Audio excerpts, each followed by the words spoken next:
Hildemore and I would love to share with you the fifth Notes from the Field newsletter for 2022, the year we learn to listen to love. That sounds so pretty. Oh, let's listen to love.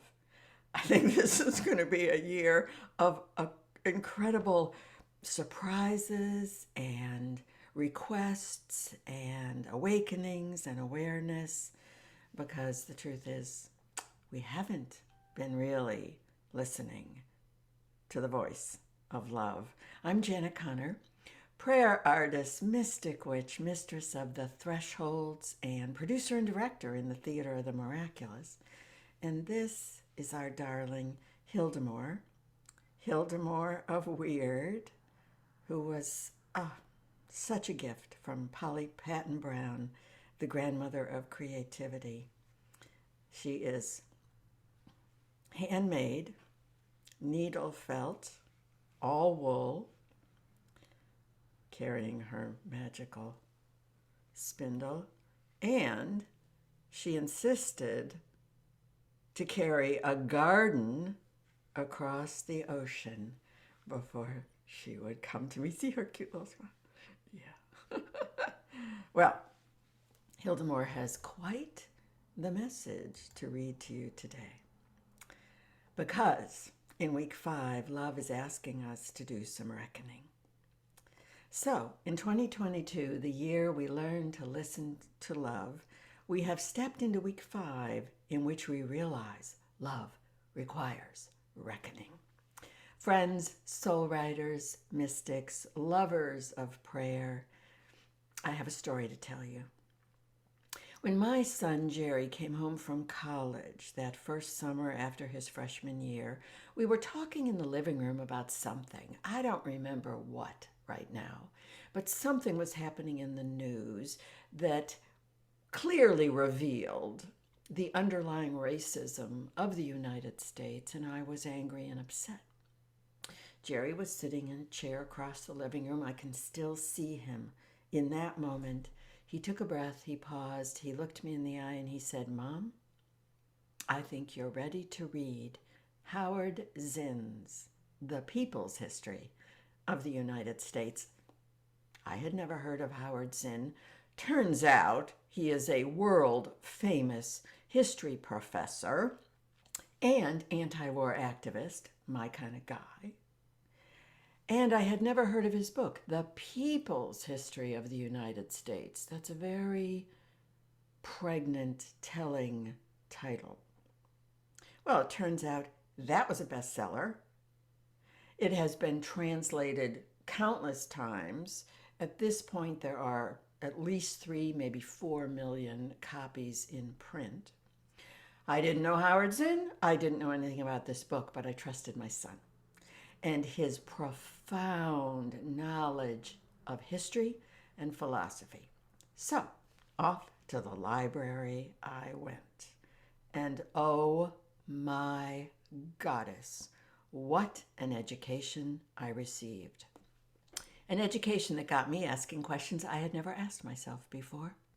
Questions most Americans have never asked. Questions most people anywhere have never asked. Questions that have been waiting to be asked. This is the sign for waiting. It's a very important sign. You see how can't you just see, I'm waiting, I am waiting. Well, these questions have been waiting to be asked. And they are questions that will no longer be ignored. As I turn the pages, it's kind of a big book. It's a history book. As I turned page after page, I realized that everything my parents and my teachers had taught me about this supposed shining country of freedom is built on lies. Everything I said for years as a little kid in the Pledge of Allegiance. Everything my ultra-conservative, right-wing, flag-waving parents told me about our glorious founding fathers. This was my mother's idea of the dinner table conversation. We would talk about the glorious founding fathers. All of it is a cover-up. It's a really pretty story, but it is told to distract us from looking at the real story of how this country came to be so big, so rich, and so powerful. The real story of how our ancestors drove the first peoples, the people who were here and had been here for 5, 8, 10,000 years. It's our ancestors who drove those people off the land. The real story of colonizers. This is the hardest thing to read in the people's history, the hardest thing for me to read in the people's history of the United States. I had to slam the book shut, get up and walk around the living room and cry. Do you know what our ancestors did? They distributed blankets as gifts, gift blankets to the people who lived here. And in those blankets was embedded smallpox.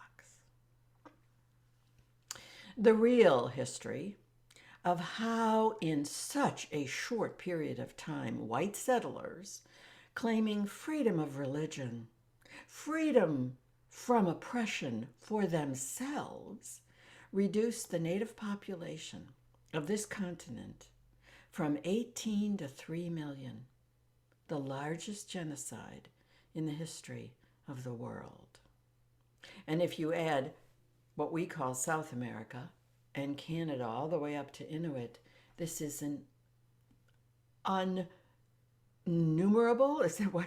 Uncountable? This is just an astonishing genocide. The real story of millions and millions of enslaved Africans dragged across the ocean to be worked to death to build a country that to this day, right now, in this moment, doesn't want to even talk about the real racial history of America. It is a hard book to read. It is. But it is completely necessary. The People's History of the United States turned out to be excellent preparation for my own journey in the last 2 years to look at the brutal history of what was done to women labeled witches. It is unbearable reading too, but reading I had to do. Reading I had to do before. How could I embrace my calling as a mystic witch without reading the history of what was done to other mystic witches? Hard as all that reading has been, and you can see just a few of those books behind me, hard as that reading has been, I am very grateful. I'm grateful that my son recommended Howard Zinn, and I am so grateful that I started reading dozens and dozens of books about the history of the witch hunts.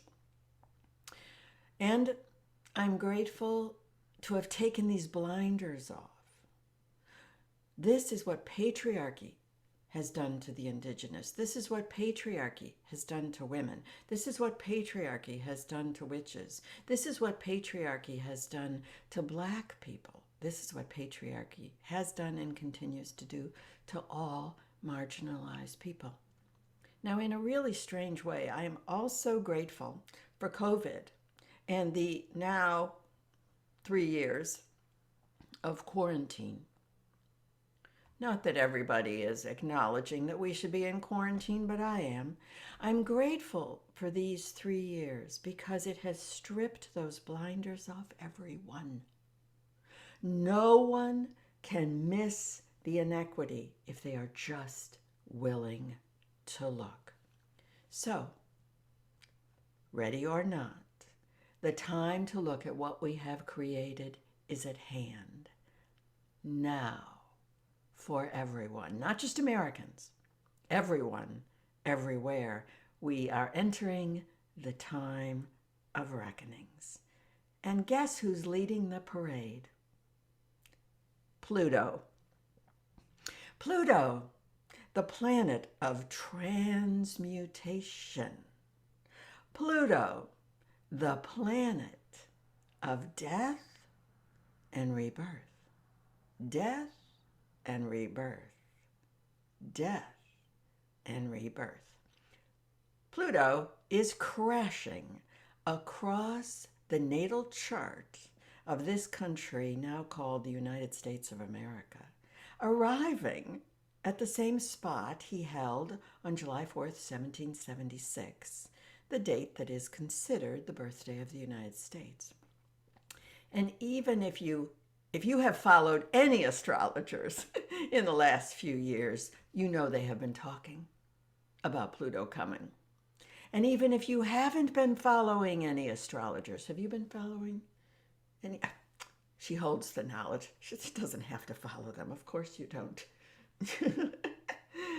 You hold it. You know it. You are it. This is a deep time, girl. So even if you haven't read a single astrologer, you still know this.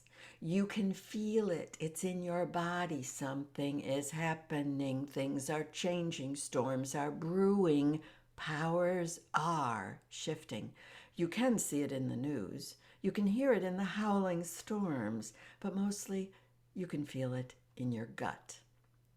So this is a time for prayer, for holding hands. Let me hold your hand. For supporting one another, for gathering in sacred community to do what must be done to birth a better way of living together. To birth what the words say in the preamble to the U.S. Constitution, but words we have not lived up to. But listen to these beautiful words. To form a more perfect union. That sounds good, doesn't it? A more perfect union. To establish justice. To ensure domestic tranquility. And secure the blessings of liberty to ourselves and our posterity.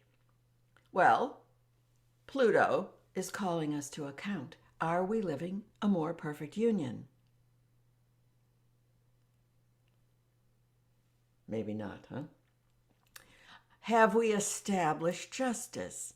Tangible, real, holy justice for all? It's almost a comical question, isn't it? Have we created domestic tranquility? Look out the window during COVID.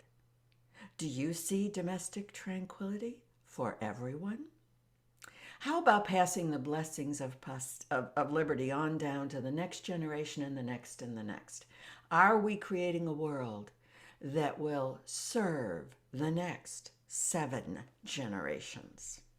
You know the answer to that question. Or are we looking the other way as the loud overwhelm the quiet, the greedy few amass unconscionable fortunes, as marginalized people are ignored, taken advantage of, and even murdered? As the land is plundered and wails, do you hear her crying with her floods and her storms and her fires? As the powerful make sure no one else has a voice in government. This is all happening right now, today. Well, we're going to take the first step on this journey into reckoning. We already took the first step last winter solstice with Rabbi Tirza and elemental astrologer Emma Kupu Mitchell when we gathered on the Sunday before winter solstice for a really special prayer event that we called Abracadabra. During that event, we opened our eyes looking to the west. That's west behind me. In this house, that's west. What'd you see? We looked to the west to see what was really happening in 2021. But then we turned in ritual to the east to welcome what could be in 2022 and to ask for and discern and receive the gifts that are ours to contribute to the creation of 2022. We were over 100 for that very powerful, beautiful prayer experience, and no one wanted it to end. Everyone asked, when are we going to gather again? Well, the answer is Sunday, February 20th, 2022. Two, two, two, two, two. February 20th, 2022, a date astrologers are describing as a day of reckoning. We will gather at 2 o'clock, of course, Eastern, but that's actually a very good time. It picks up 9 a.m. in Hawaii till 8 p.m. in Finland. So it covers most of the globe.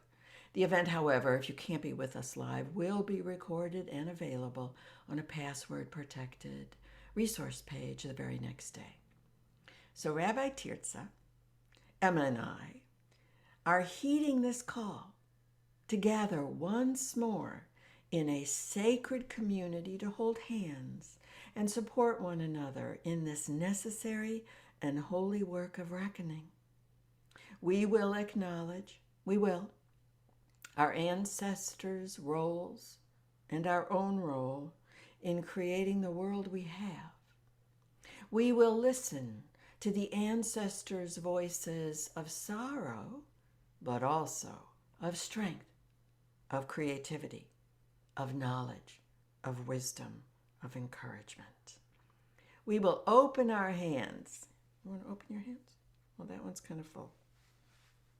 We will open our hands to receive their gifts and their requests.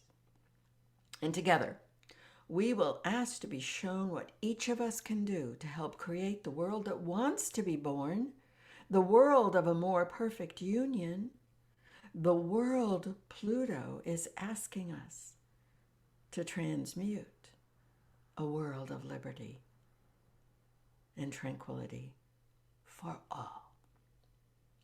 Reckonings is a very unusual event filled with prayer, ritual, meditation, deep soul writing, and incredible astrological insights from our beautiful Emma. You can follow that link right under this video. I'll show it to you.